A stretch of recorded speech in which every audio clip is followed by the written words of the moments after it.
गरुडगमन तव चरणकमलमिह मनसि लसतु मम नित्यम्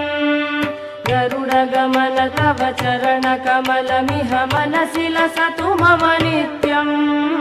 मनसि लसतु मम नित्यम् मम तापमपा गुरुदेव मम पापमपा गुरुदेव मम तापमपा गुरुदेव मम पापमपा गुरुदेव जलजनयन विधिनमुचिहरण मुख विबुध विनुत पद पद्मा जलजनयन विधिनमुचिहरण मुख विबुध विनुत पद पद्मा विबुध विनुत पद पद्मा मम तापमपा गुरुदेव